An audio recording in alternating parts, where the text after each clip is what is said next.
दिवाळीनिमित्तानं मनमाडच्या बालकलाकारांनी किल्ले शिवनेरीची हुबहू प्रतिकृती साकारली आहे। किल्ल्याची कलाकृती पाहण्याकरता नागरिकांनी गर्दी केली आहे। युनेस्कोनं छत्रपती शिवाजी महाराजांच्या 12 किल्ल्यांना जागतिक वारसा स्थळ म्हणून मान्यता दिली।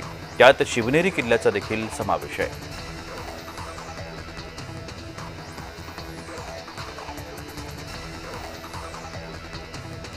दिवाळीनिमित्तानं धुळे बस स्थानकावरती प्रवाशांची मोठी गर्दी दिसून आली। भाऊबीजेकरता जाणाऱ्या महिला भगिनींची ही गर्दी होती।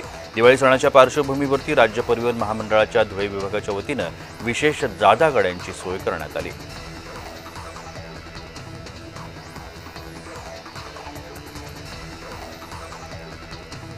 बुलढाण्यामध्ये तलाव परिसर स्वच्छ करून नवसंकल्प फाउंडेशनच्या तरुणाईनं दिवाळी साजरी केली। फटाके फोडून निसर्गाची हानी न करता स्वच्छता करून निसर्ग संवर्धनाचा संदेश त्यांनी दिलाय।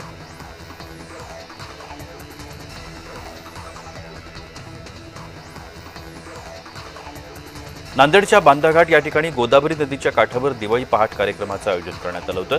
या कार्यक्रमामध्ये मराठी चित्रपटांच्या सुवर्ण काळातील गाजलेल्या गीतांची रुपेरी सोनसळा सादर करण्यात आली। या कार्यक्रमाकरता नांदेडकरांनी मोठ्या संख्येनं हजेरी लावली होती।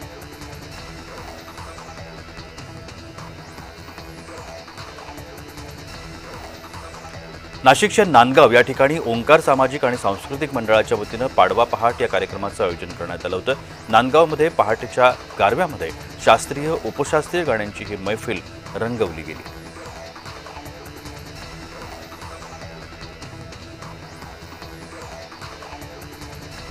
मालेगावचं सांस्कृतिक केंद्र म्हणून ओळख असलेल्या गोरावाडकर वाड्यामध्ये पाडवा पहाट या गायन मैफलीचं आयोजन करण्यात आलं होतं। या कार्यक्रमात पहाटेच्या गारव्यात शास्त्रीय भावगीतं, नाट्यगीतं आणि भक्तिगीतं सादर करण्यात आली।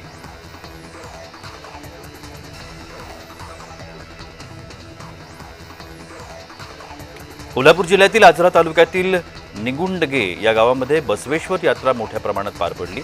कोल्हापूर जिल्ह्याला कुस्तीची पंढरी म्हणून ओळखलं जातं। निंगुडगे या गावामध्ये बसवेश्वर यात्रेनिमित्तानं देखील भव्य कुस्ती सामन्यांचं आयोजन करण्यात आलं होतं।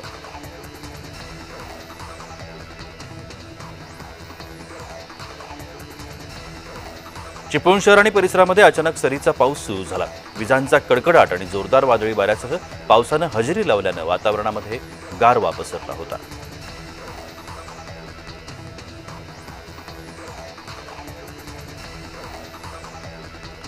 सिंधुदुर्ग जिल्ह्यामध्ये विजेच्या कडकडाटासह पावसानं हजेरी लावली। सुमारे 3 तास लागलेल्या जोरदार पावसानं कापलेल्या भात पिकाचं नुकसान झालंय। त्यामुळे वीज पुरवठा 3 तास खंडित होता। हवामान विभागानं पुढच्या 3 दिवसांसाठी येलो अलर्ट जारी केलाय।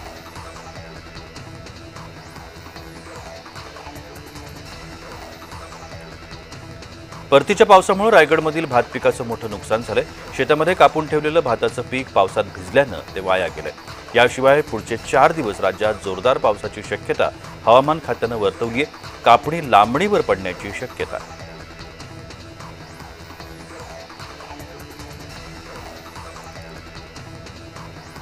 ऐन दिवाळीच्या सणामध्ये येवल्यामध्ये अनपेक्षित पावसानं हजेरी लावली। आधीच कर्जाच्या आणि नैसर्गिक संकटाच्या सावटाखाली असलेल्या शेतकऱ्यांची दिवाळी पावसामुळे अक्षरशः पाण्यात गेली आहे।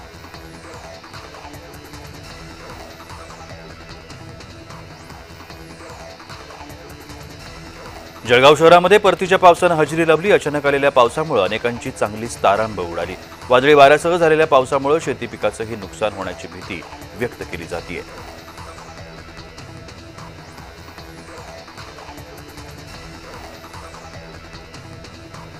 ऐन दिवाळीमध्ये परतीच्या पावसाचा पुण्याच्या रांजणगाव परिसराला तडाखा बसला। तासभर पडलेल्या मुसळधार पावसामुळे रस्त्यांना ओढ्याचं स्वरूप आलं होतं। शेतमालाचं काही प्रमाणात नुकसान झालं, तर ऐन दिवाळीमध्ये पाऊस पडल्यानं तारांबळ देखील उडाली।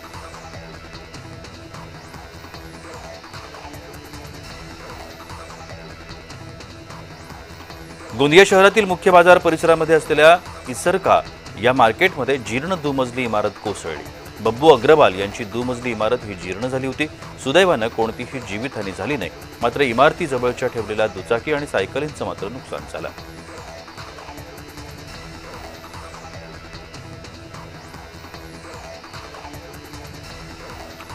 क्रिकेट खेळण्यासाठी गेलेल्या एका 28 वर्षीय तरुणाच्या अंगावर वीज कोसळल्यानं तरुणाचा जागीच मृत्यू झाला।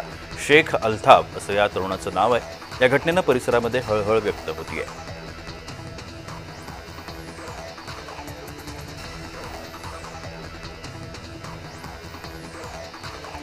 संभाजीनगरच्या कुंभेफळ चौकातील ऑटोमोबाईल गॅरेजला आग लागली. शेंद्रा MIDC मधील अग्निशमन दलानं ही आग ताबडतोब आटोक्यात आणली, पण तोपर्यंत पूर्ण साहित्य जळून खाक झालं होतं. या घटनेमध्ये गॅरेज मालकाचं लाखोंचं नुकसान झालंय.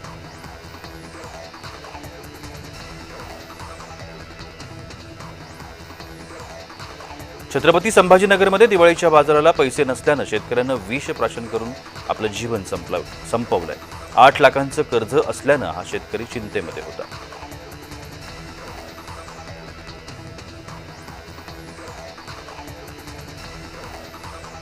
सांगली कृषी उत्पन्न बाजार समितीमध्ये दिवाळी पाडव्याच्या शुभ मुहूर्तावर हळदीचे सौदे उत्साहात पार पडले. हळदीची जागतिक बाजारपेठ म्हणून ओळख असलेल्या सांगलीमध्ये यंदा हळदीला विक्रमी दर मिळालाय. उच्च प्रतीच्या हळदीकरता 17,000 रुपये प्रति क्विंटल इतका उच्चांकी दर नोंदवला गेला.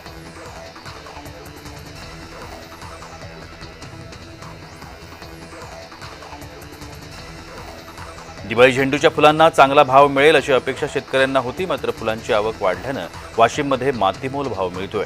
यामुळे काही शेतकऱ्यांनी झेंडूची फुलं मोफत वाटली, तर काहींनी ती फेकून दिली आहे.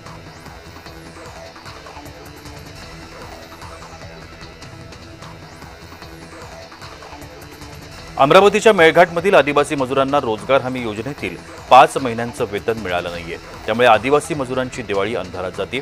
आदिवासींना गावातच रोजगार मिळावा याकरता मनरेगाची कामं दिली जातात, मात्र वेळेत पैसे मिळत नसल्यानं संताप व्यक्त केला जातोय.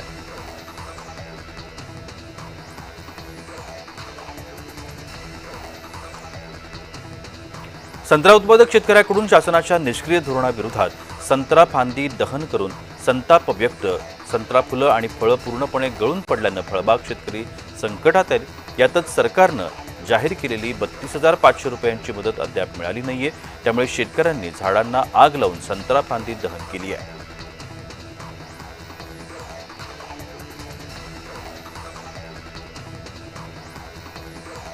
सोन्याच्या दरामध्ये 6,000ची घसरण झाली आहे, तर चांदीचे दर 5,000नी कमी झाले. सोन्याचे भाव हे GST सह 1,28,400 इतके आहेत, तर चांदीचे दर प्रति किलोला 1,64,800 इतके झाले. जळगावच्या बाजारामध्ये